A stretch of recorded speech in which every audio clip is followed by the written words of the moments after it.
If Russia ever joined forces with China, American global hegemony, its power would end instantly. You'd have the world's largest landmass and largest natural gas reserves allied with the world's largest population and world's largest economy. So a Russia-China axis would be not just more powerful than the United States, but much more powerful.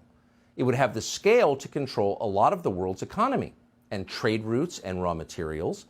It could project military force that, posturing aside, we actually don't have the power to stop. If Russia and China ever got together, it would be a brand new world, and the United States would be greatly diminished. Most Americans agree that would be bad. Now, as Donald Trump predicted very clearly, that is happening. Thanks to Joe Biden's reckless and self-destructive response to the invasion of Ukraine a year ago this week, the economies of Russia and China are intertwined. Chinese spending on Russian goods has increased by more than 60%.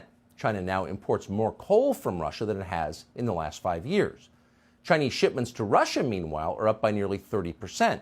Companies like Ford and Toyota pulled out of Russia. They had to, remember that? So what happened next? Chinese automakers stepped in. Chinese car makers once made less than 10% of all cars bought in Russia. Now China makes a third of them. And you can see where this is going. The same thing has happened with smartphones and countless other consumer goods. Not surprisingly, the Chinese yuan is replacing the dollar in Moscow. Chinese currency now accounts for fully 1/5 of all trades on the Moscow Stock Exchange. That's up from less than 1% last year. So these are deep and growing economic ties, and they're formal. The thing about economic ties, however, is that they lead inexorably to military ties. So it shouldn't surprise you that China is actively helping Russia in the war against NATO, which we are leading. In other words, the country with more ships than any navy in the world has united with the country that has more nuclear-armed ICBMs than any country in the world to fight us through proxy in Ukraine. Well, that's scary. And the thing is, everybody involved seems to know it's scary and just how scary it is. Our leaders understand that their push for total war with Putin, which is unnecessary, could lead to the destruction of the West. They know that, but they're doing it anyway.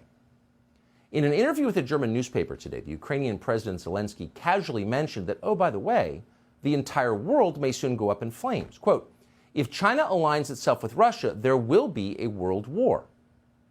There will be a world war? If China aligns with Russia? Who could say something like that calmly? Since, as we just told you, China is aligned with Russia. It's already happened. That's not speculation, it's a fact. And as a result of that fact, according to Zelensky himself, hundreds of millions of people will die. No big deal, as long as we take Crimea. This is a very dark way of thinking. Zelensky himself is a very dark force. That is obvious if you watch him. It is unmistakable. Who could not see that? This man is a destroyer. He banned a Christian faith in his country and arrested nuns and priests. Oh, but he's a hero, claim our leaders, from Chuck Schumer to Mitch McConnell. No, Zelensky is not a hero. He is an instrument of total destruction.